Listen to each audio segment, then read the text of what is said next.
Bien, bonjour à tous. J'ai commencé par me présenter. Pour ceux qui ne me connaissent pas, merci Fabien. Donc je m'appelle Jérôme Vieilledent. Je suis aujourd'hui CTO, je n'ai pas atteint la dernière marche encore, d'une société qui s'appelle Code Rhapsody, dont je suis le cofondateur. Voilà, je suis aussi contributeur dans la communauté Symfony, un petit peu sur Symfony.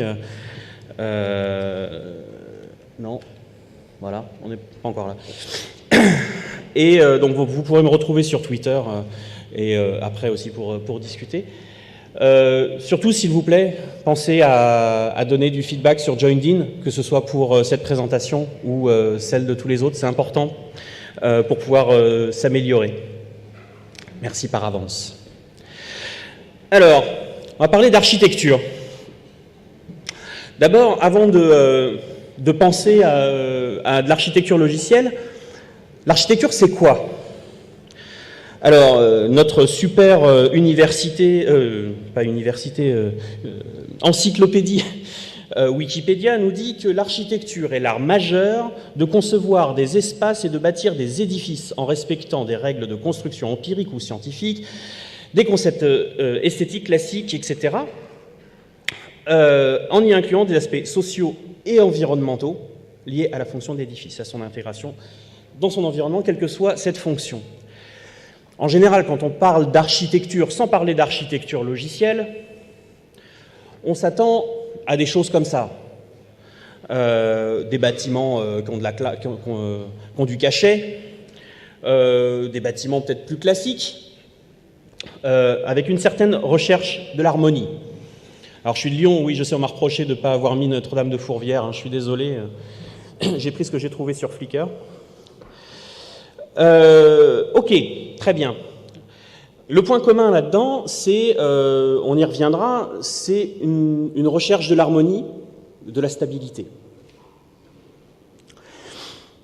L'architecture logicielle, alors là, c'est vraiment la description la plus académique possible et la plus chiante aussi, hein.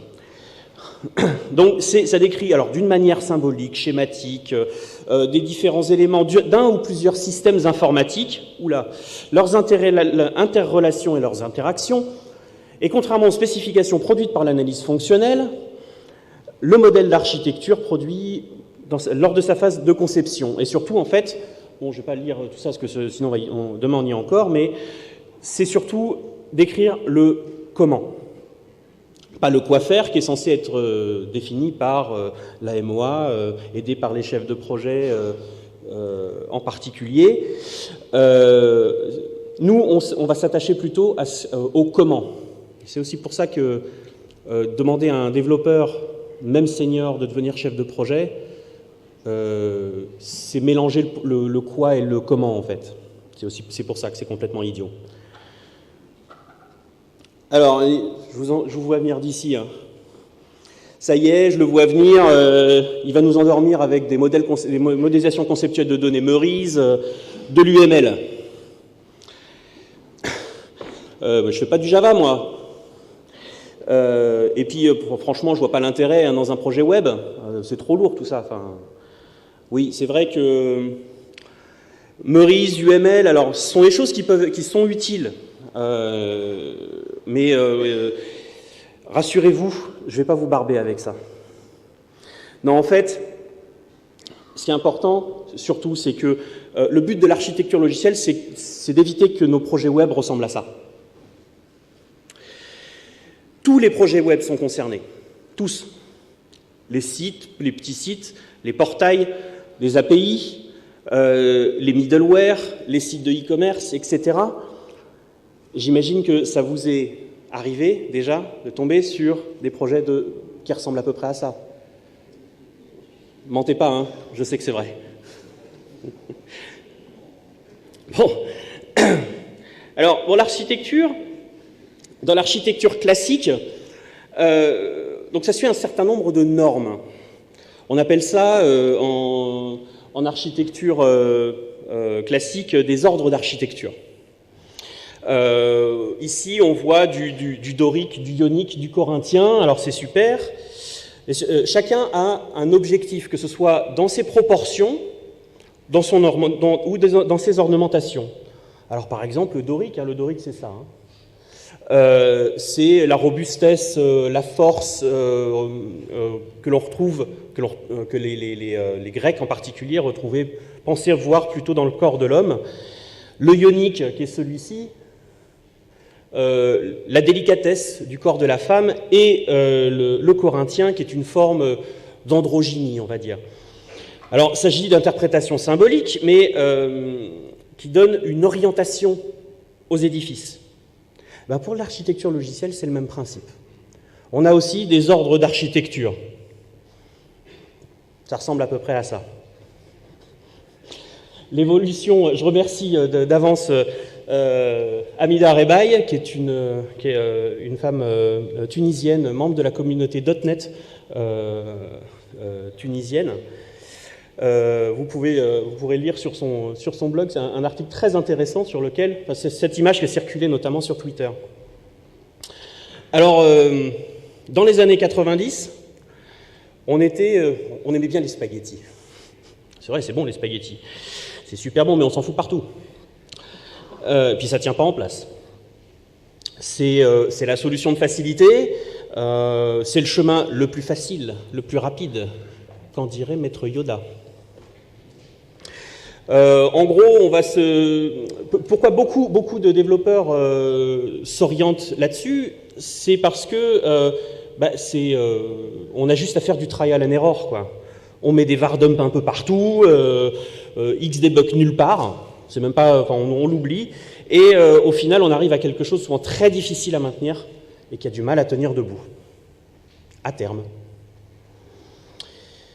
Alors les lasagnes, c'est très bon aussi, hein. Mais c'est quand même, c'est un peu lourd. Ça peut devenir assez lourd, quoi. On a envie de dormir après, quoi. Alors le principe du Lasagna Oriented Architecture, c'est l'application du divide et impera, c'est-à-dire diviser pour mieux régner.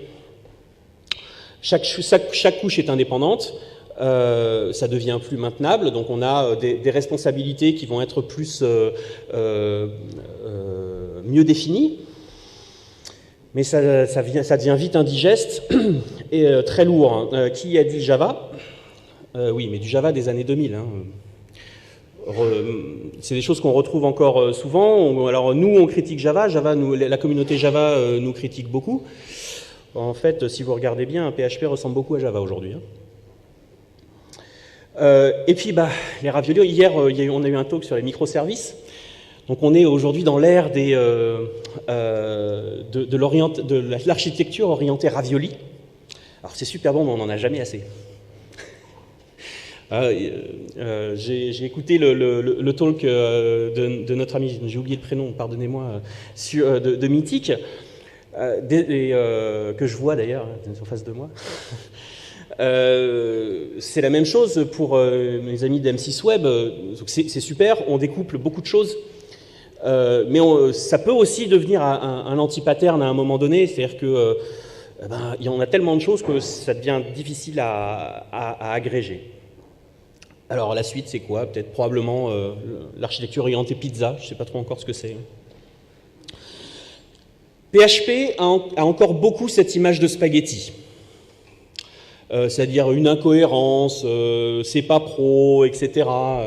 Alors l'incohérence, ça, on nous le reproche beaucoup. Hein, interroger des pythonistes, ils vont vous dire « Ah ouais, mais l'ordre des arguments, machin ». Puis quand on leur dit « Non, mais en fait, c'est un wrapper autour de fonction C, donc c'est pas de l'incohérence, en fait ». Bref.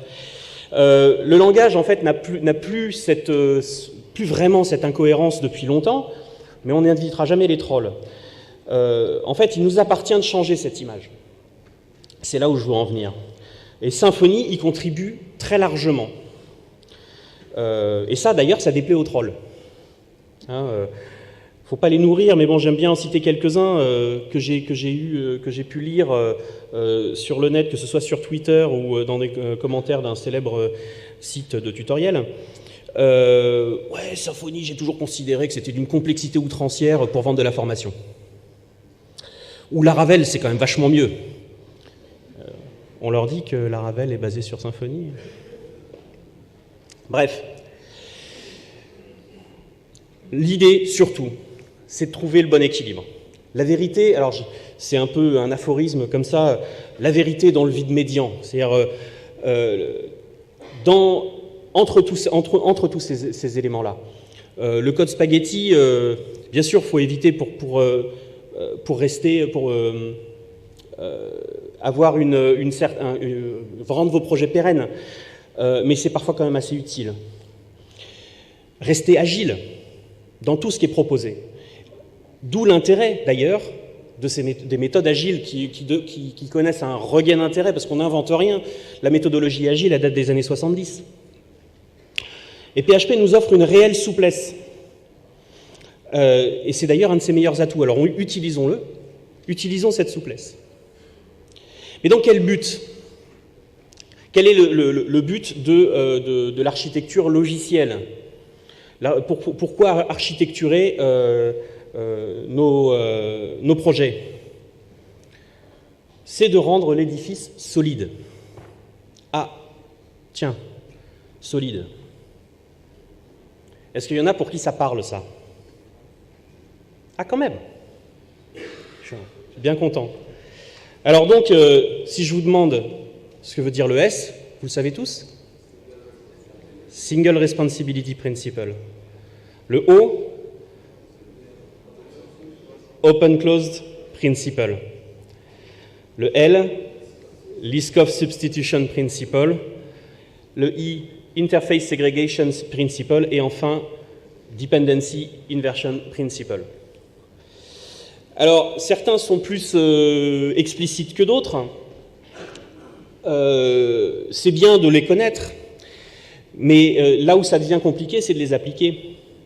Donc, single responsibility, bon, c'est un peu la philosophie Unix, hein, c'est un composant n'est voué qu'à faire une seule tâche identifiée, une et une seule. On ne mélange pas tout. L'open close, c'est souvent un des plus compliqués à mettre en œuvre. Open close, c'est mon composant logiciel, ma classe, elle doit être ouverte à l'extensibilité, mais fermée à la modification. Donc, par exemple, ça commence tout de suite par systématiquement mettre vos propriétés privées. La règle, c'est privé. Si vous avez besoin de changer la visibilité, alors on le fait, mais pas l'inverse. Et ça suppose aussi d'utiliser d'autres méthodes que le simple héritage pour rendre vos classes extensibles. C'est utiliser de la composition, par exemple, plutôt que de l'héritage direct, ou d'autres design patterns. Je ne vais pas trop m'étendre sur les design patterns, c'est pour éviter de vous endormir aussi. Alors, pour Liskov, ça tient du nom de Barbara Liskov, qui est plus toute jeune, qui est une des premières femmes décorées en informatique, qui a eu le prix Turing en 2008 et le prix Neumann en 2004. Je crois qu'elle enseigne toujours à Berkeley. Au MIT, pardon. Non, elle a étudié à Berkeley, elle enseigne au MIT. Le principe, c'est de pouvoir remplacer l'implémentation d'un composant par un de ses sous-types. Interface, notamment, c'est aussi pour ça qu'on utilise beaucoup les interfaces. Mais sans altérer, donc, la cohérence du programme. Ça non plus, c'est un principe qui n'est pas toujours facile à suivre. Parce que quand vous faites de l'héritage, parce que ce n'est pas interdit d'en faire,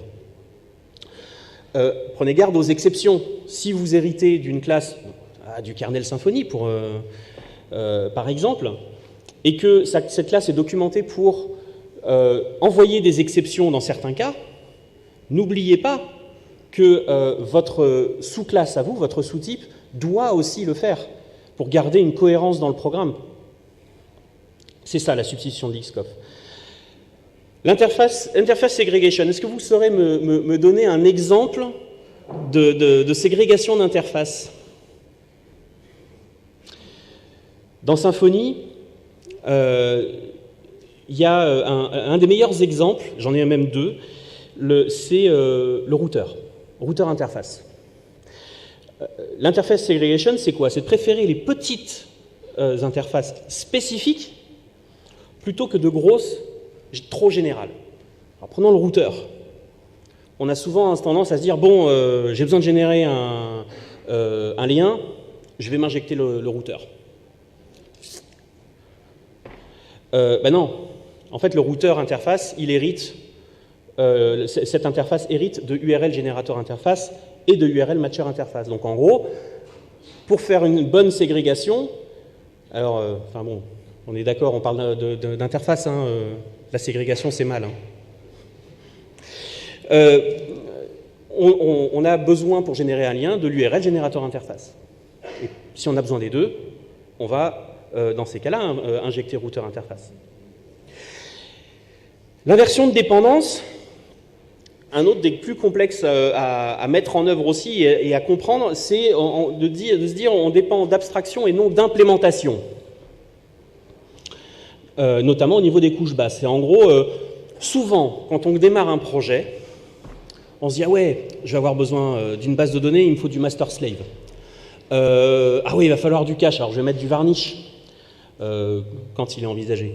Ah oui, et puis j'ai besoin de cache applicatif, alors je vais mettre du même cache ou je vais mettre tout de suite du Redis, et puis on va commencer les implémentations sans même déjà regarder ce qui existe dans la communauté. Et c'est là, en gros, on commence à construire la maison à l'envers. L'idée dans la version de dépendance, c'est plutôt de partir des besoins applicatifs. Ok, mon besoin applicatif, donc c'est de définir des API dont on va se servir. Alors, je ne parle pas d'API REST, hein, d'API logiciels au sein de notre application. Qu'est-ce qu'on va utiliser dans notre applicatif? Qu'est-ce qu'on vont appeler nos points d'entrée, nos contrôleurs, nos commandes, etc. Ces applications-là vont faire appel à des couches plus basses. On peut appeler des SPI pour Service Provider Interface, qui vont, elles, s'occuper de traiter avec tout ce qui est bas niveau. Donc voilà, l'aspect solide, c'est aussi l'objet de cette illustration, c'est pour pas que la maison s'envole au premier coup de vent, quoi. Alors il y a un autre acronyme, parce que c'est mieux quand le ciment est sec quand même, DRY, qui veut dire Don't repeat yourself. Ça aussi, c'est un travers qu'on a souvent. Moi y compris, hein, personne n'échappe à ça. Ouais, alors en fait, je veux faire ce truc-là, mais pas tout à fait. Il faut bien réfléchir à ces choses-là et se dire, par exemple, que si je dois faire les choses comme ça, comme ça, comme ça, comme ça, est-ce que j'ai pas un dénominateur commun, en fait, là-dedans? Sans chercher à être trop générique. On est encore dans la ségrégation d'interface. Enfin, KISS, qui veut dire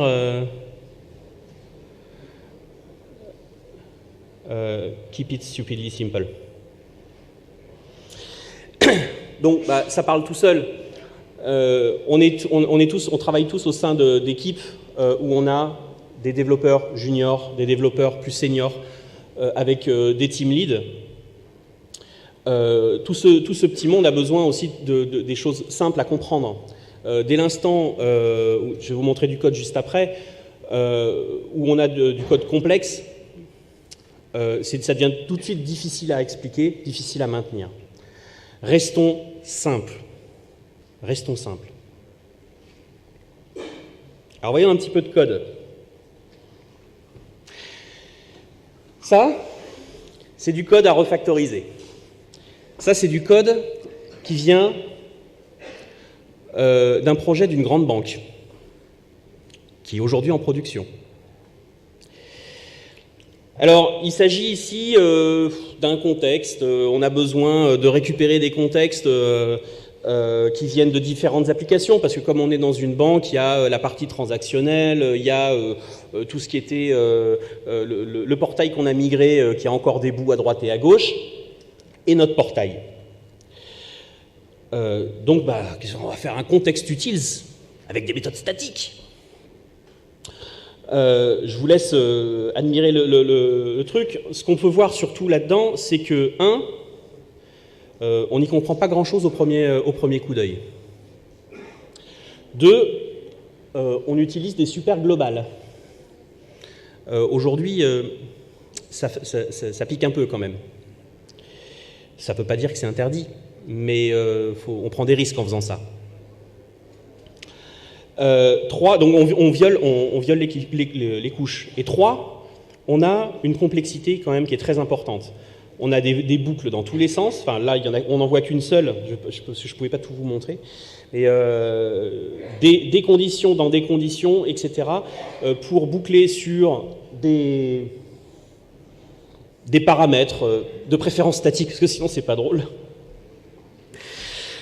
Quand on voit ça, en général, enfin, en tout cas, c'était mon cas, ça, c'était ma tête. Pourquoi? Mais pourquoi?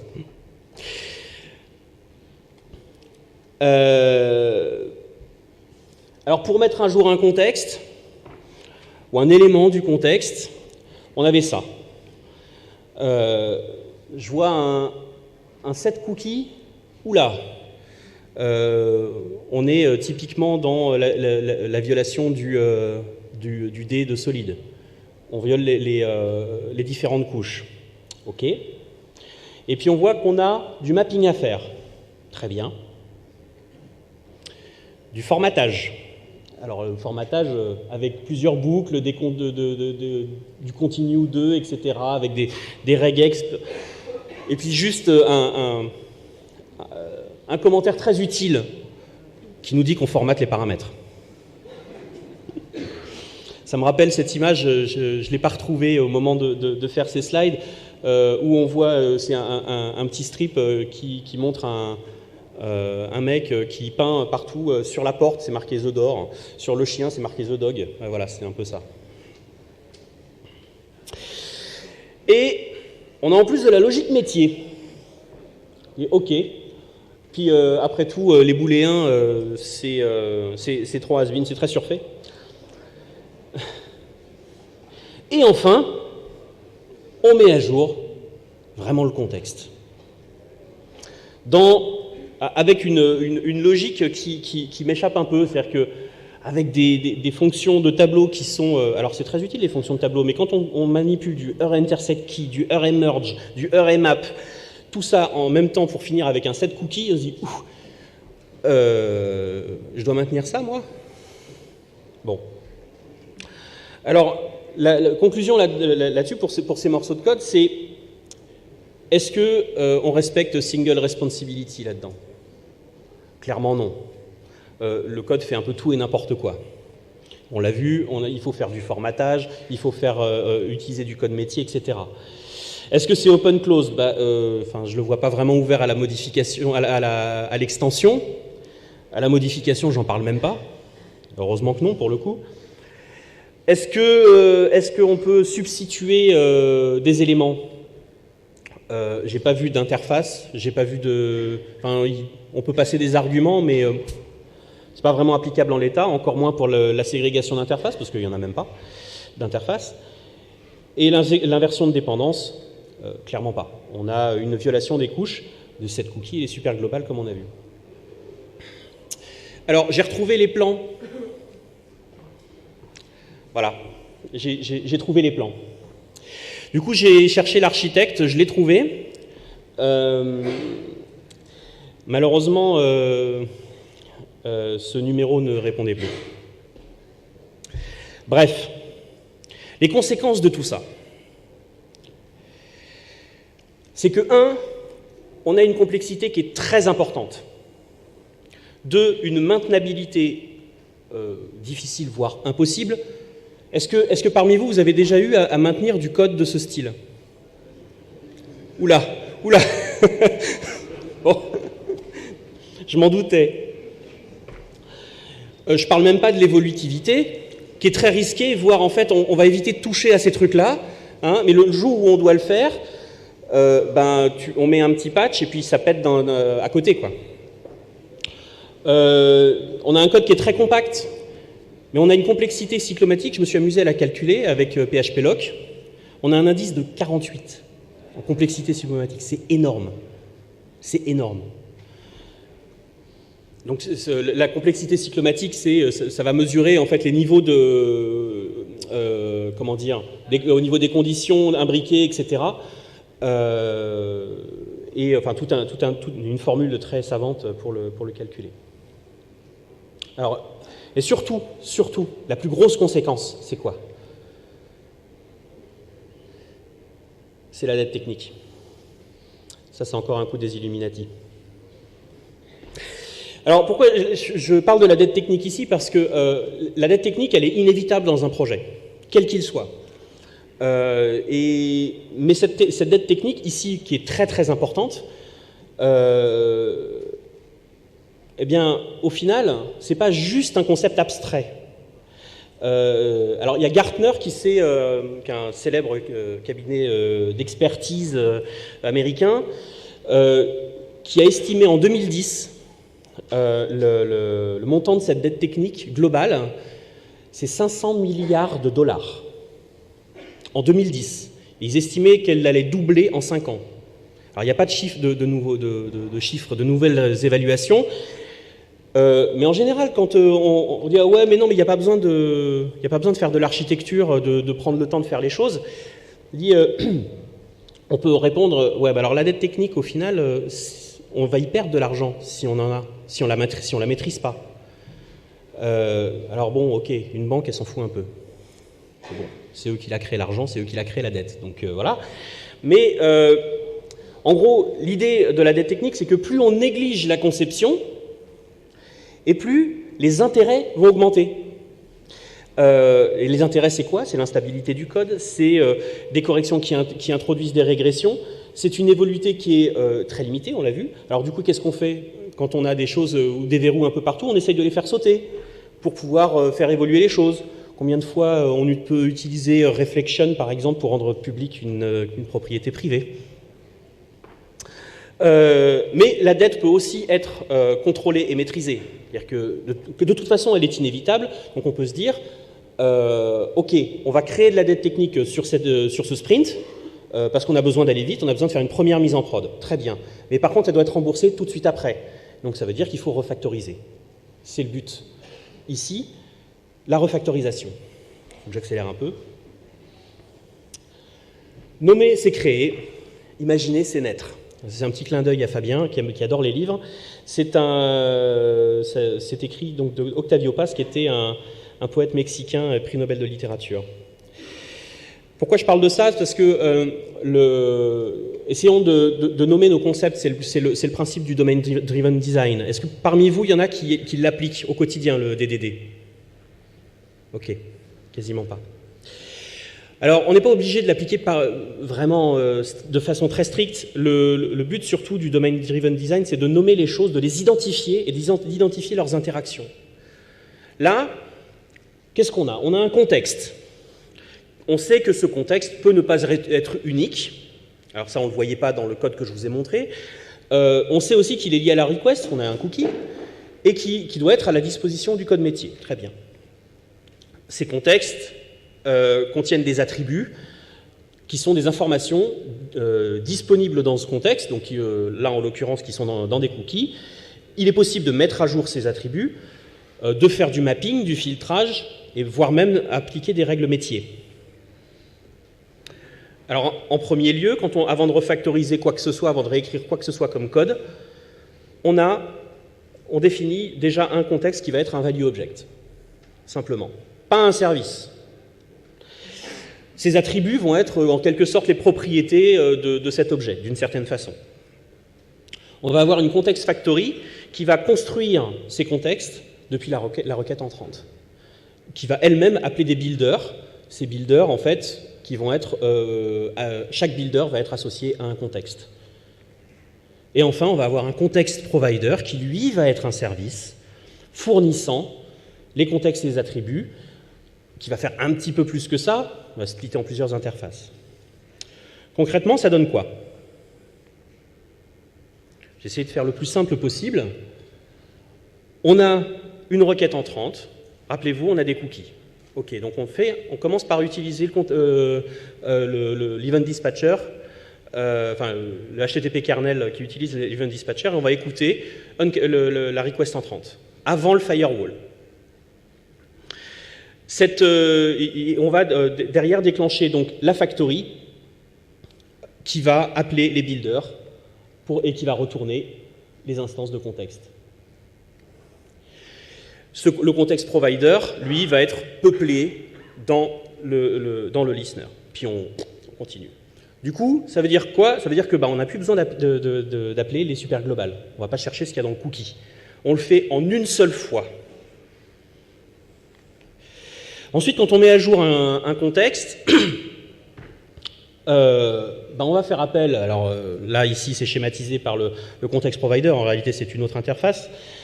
On va déléguer, en fait, on va faire du composite, ici, à plusieurs attributs qui vont retourner les attributs filtrés. Voilà, on n'a pas besoin de faire tout au même endroit. Là, du coup, ça devient extensible. Au départ, on va avoir peut-être un seul filtre. Demain, on va peut-être en avoir 4 ou 5 qui vont chacun s'occuper de leur petite partie. Et enfin, pour dumper, on avait un set cookie, rappelez-vous. C'est le même principe que pour la requête entrante. On récupère la response. On a un context listener également qui va écouter la réponse cette fois-ci, qui va appeler une nouvelle factory et déléguer au builder pour manipuler la réponse et éventuellement s'occuper de créer un nouveau cookie et de le mettre à jour. Du coup, on ne fait pas de set cookie directement. Ça, c'est le framework Symfony qui va le faire pour nous. Ce qui d'ailleurs va sauver la vie des développeurs, parce que le problème de faire le set cookie un peu tout n'importe comment quand on fait un contexte, c'est que on va avoir un bon gros warning très souvent disant « Ah bah ouais, mais les en-têtes ont déjà été envoyées ». Ce qui complique la tâche pour le debug, ce qui n'est plus le cas ici. Alors, bilan, c'est qu'avant, on avait une classe, context utils, qui fait à peu près 300 lignes. Des méthodes statiques, donc c'est intestable, une complexité très élevée, une évolutivité inexistante, un mélange des couches et impossible à tester unitairement, ce que je viens de dire. Voilà, donc ça, malheureusement, c'est le quotidien de beaucoup d'entre nous. L'idée, c'est de refactoriser ça, comme je vous l'ai présenté. Le après, alors je ne vais pas montrer, parce qu'il y a quand même 21 classes et 6 interfaces. Alors c'est beaucoup. On avait une classe, on se retrouve avec 21 plus 6, mais on a 10 à 15 lignes par classe. On a une complexité qui est devenue faible, et encore qui reste encore élevée parce qu'on a un filtre qui a une règle métier un peu spéciale. Donc on est à 3,45. On a divisé par 14 la complexité. C'est extensible, beaucoup plus maintenable à condition de le documenter, parce que c'est une des choses induites par l'architecture, c'est que si on ne fournit pas les plans à ceux qui vont construire derrière, ça ne sert à rien. Ça ne sert à rien parce qu'on va tout péter, dire non, c'est bon, attends, c'est trop compliqué, moi j'y comprends rien. Complexité outrancière, faut faire des formations, tout ça. Et surtout, le code est testable et testé. Symfony utilise dans les grandes lignes tous ces concepts. Alors là, on a mis le focus sur un élément, mais dans les grandes lignes, vous allez retrouver ça dans Symfony. L'avantage, ce qui est super avec Symfony, c'est que il y a plusieurs niveaux d'accès, j'ai envie de dire. C'est comme ça que je le vois en tout cas. C'est que quand on est on va dire un développeur stagiaire pour le premier niveau de tout à l'heure, ou développeur junior, on peut commencer à travailler, à commencer à implémenter des contrôleurs, etc., sans trop se poser la question de ce qui se passe en dessous. Mais aussi on peut creuser, il n'y a pas de magie, justement. Il n'y a pas de magie, et on peut suivre assez facilement le fil d'Ariane, et réussir à comprendre assez bien ces concepts. Et pour ça, Xdebug est votre ami. Debug pas à pas, c'est pas juste pour ceux qui sont uniquement sous Linux. Il y en a beaucoup qui utilisent le debug pas à pas de Xdebug. Ah, quand même, c'est bien. C'est hyper accessible en plus aujourd'hui, PHP Storm et tout ça. Moi, j'aurais pas répondu VI tout à l'heure, j'aurais répondu PHP Storm. Qu'est-ce qu'on a utilisé comme composant? On a utilisé HTTP Foundation. Forcément, on l'utilise tout le temps, celui-là. HTTP Kernel et Event Dispatcher. On n'a rien fait de compliqué. On a juste mis un Event Subscriber. L'injection de dépendance, dependency injection, forcément. Alors là, on est allé un petit peu plus loin parce qu'on a pour pouvoir ajouter tous ces filtres, le rendre extensible, on utilise des compilers pass. Alors là, c'est un peu plus avancé, c'est pas le bout du monde, mais quand même. On a fait des services, bien sûr, et on a utilisé quelques design patterns. Factory, composite, solide. Je sais pas, j'ai cru comprendre qu'il allait y avoir un lightning talk sur les design patterns.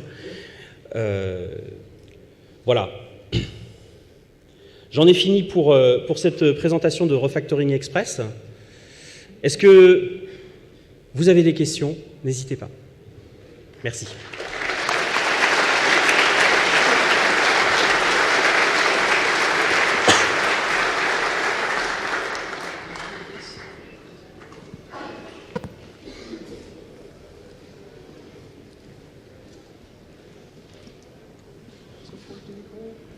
J'espère que je ne vous ai pas glacé quand même.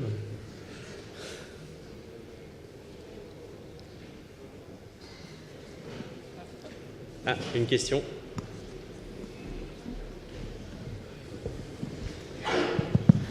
Quand tu dois vendre à ton client le fait que tu vas passer d'une classe de 300 lignes à 27 classes, comment tu lui vends ça en fait? Qu'est-ce que tu lui dis pour le convaincre?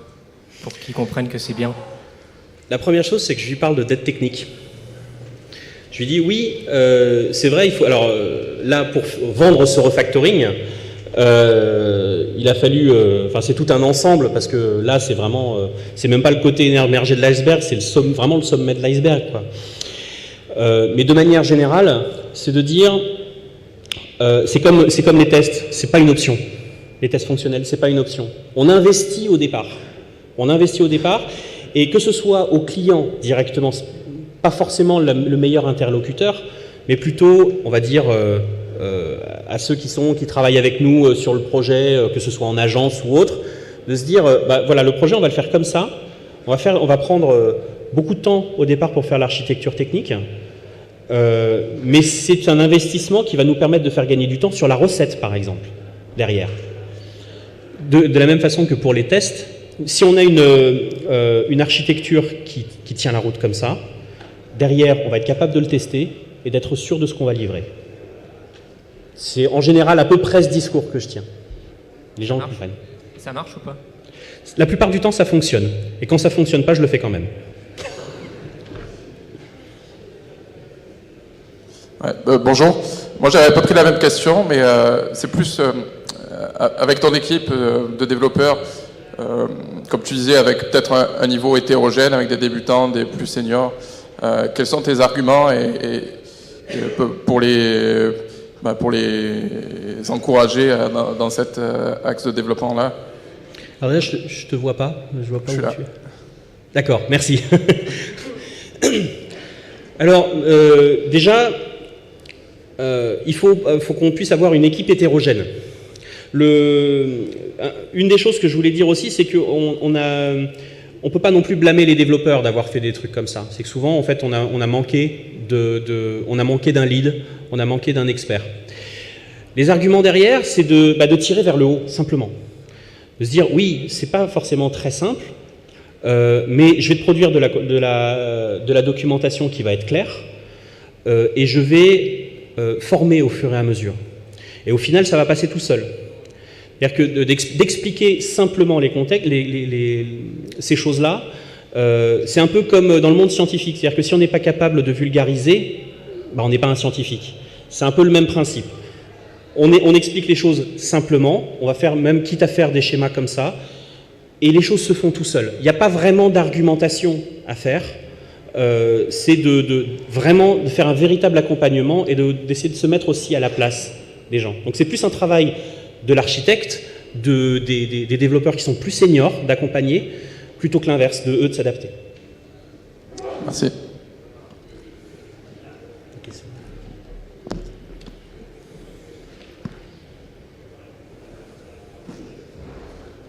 Tout à l'heure, tu parlais de phase de sprint et après de refacto. Au sein de ton équipe, tu procèdes comment? Tu dis, bon, les mecs, sur le sprint, c'est free, vous faites ce que vous voulez, ou tu mets vraiment en place quand même une architecture qui est assez légère pour pouvoir adapter la refacto et gagner quand même du temps à la fin? Alors, c'est là où on rejoint en fait les méthodologies agiles.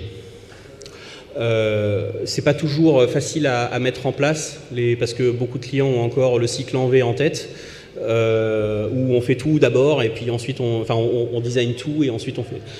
Le but, c'est pas de tout faire d'un coup. Le but, c'est de le faire par petits bouts. Il y avait une présentation de Spotify qui expliquait comment ils travaillaient. C'est-à-dire que d'abord, on va commencer avec un skateboard. Ensuite, on va avancer un peu, on va faire une trottinette. Puis, on va faire un vélo. Puis, on va faire une moto. Puis, on va faire une voiture de course. C'est important, en fait. Le rôle de l'architecte technique, c'est d'avoir une vision plus large et de l'adapter ensuite donc à ces itérations, quand c'est possible. Ça ne l'est pas toujours.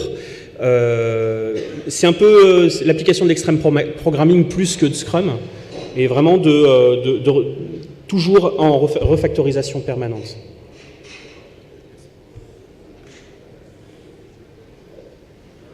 Ah. Bonjour. Bonjour.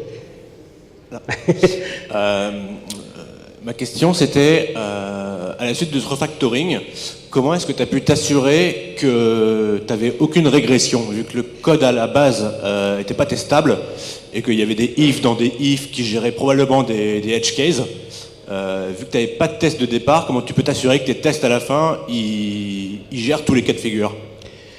J'ai fait des tests fonctionnels. J'ai fait des tests BIAT, avec BIAT, qui est un outil. On a fait des scénarios avec le chef de projet et on les a fait tourner. Donc on a mis en place, auparavant, avant de faire tout ça, on a mis en place de l'intégration continue pour s'assurer que, définir le comportement de départ. C'est un peu le principe du BDD, c'est-à-dire vraiment on fait le comportement d'abord. Et à la suite de ça, évidemment, les tests sont testés, le code est testé unitairement par la suite. D'accord, merci. Bonjour. Donc, moi j'avais exactement la même question. Je vais me permettre de rajouter quelque chose là-dessus. Du coup, tu disais donc c'était pas testable unitairement au départ parce qu'il y avait pas mal de statique et tout. Est-ce que les tests fonctionnels suffisent à empêcher qu'il y ait des débordements ou des comportements que tu n'avais pas prévus au départ? Ou est-ce que tu fais une première refacto qui est testable unitairement et ensuite tu passes à ton découpage via interface? Alors, est-ce que les tests suffisent? Les tests fonctionnels suffisent? Bon. Oui et non. Le test fonctionnel, c'est bien pour tester le rendu final, ce que va voir le client. Ils sont complémentaires avec les tests unitaires. Les tests là, en fait, la chose que vous ne voyez pas, c'est qu'on a en plus extrait toute. Donc là, cette histoire de contexte, c'est devenu une librairie indépendante, parce qu'elle était complètement intriquée dans le code. Aussi parce que c'est réutilisé sur d'autres projets. Et ces extractions-là, elles ont une véritable nécessité d'être testées unitairement. Donc en fait, c'est complémentaire. Quand on commence à écrire du code qui est potentiellement réutilisable ou réutilisable tout court, parce que souvent, il faut aussi penser dans notre équipe, qu'est-ce que j'ai besoin comme type de composant à réutiliser au sein des projets. Mais oui, ce truc-là, j'en ai besoin souvent, donc je vais faire une librairie pour ça, plutôt que de le réinventer sur chaque projet. Donc, le test fonctionnel, c'est vraiment pour tester avant de livrer, quoi. En gros, on va y faire une grosse partie de la recette. Là où le test unitaire va vraiment se focaliser sur un élément en particulier. D'accord, mais du coup, quand tu as fait ce genre de refacto avec tes tests fonctionnels dans un premier temps et qu'après tu as fait un refacto, tu n'as jamais eu de surprise qui dépassait les comportements que tu avais ciblés dans tes tests fonctionnels? Alors, ça arrive, évidemment que ça arrive, et parce qu'on n'est pas infaillible dans ce genre de cas. C'est aussi pour ça qu'on fait des tests. Mais on va toujours rencontrer à un moment donné, il y avait ce edge case qui était dans une condition particulière que j'ai pas vue. Et dans ces cas-là, on refait une nouvelle itération et on va corriger ce problème-là. Et ce problème-là, là du coup le TDD pour moi a du sens, c'est parce que on va écrire d'abord le test qui va foirer pour reproduire le problème. Et je voulais dire autre chose mais j'ai oublié. Merci. Je pense qu'on va prendre une dernière question parce qu'on a déjà dépassé. Bonjour. Bonjour.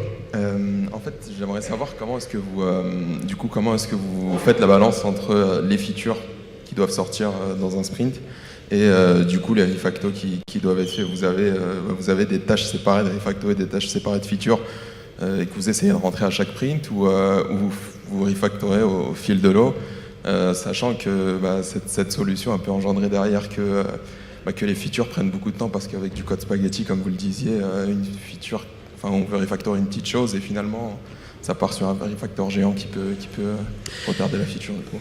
Alors le curseur, il n'y a pas de réponse toute faite à ça. Surtout ce qui est nécessaire, c'est de prendre de la hauteur sur le projet. Parce que quand on est la tête dans le guidon, on ne voit pas forcément ce qui pourrait être réutilisé à droite et à gauche. Une des astuces, c'est de se dire à quoi ressemble mon point d'entrée, à quoi ressemble mon contrôleur, à quoi ressemble ma commande, ou à quoi ressemble mon listener. Si je commence à avoir 300 dans chacun de ces points d'entrée, c'est qu'il y a besoin de refactoriser et potentiellement au moins de faire des services qui sont réutilisables.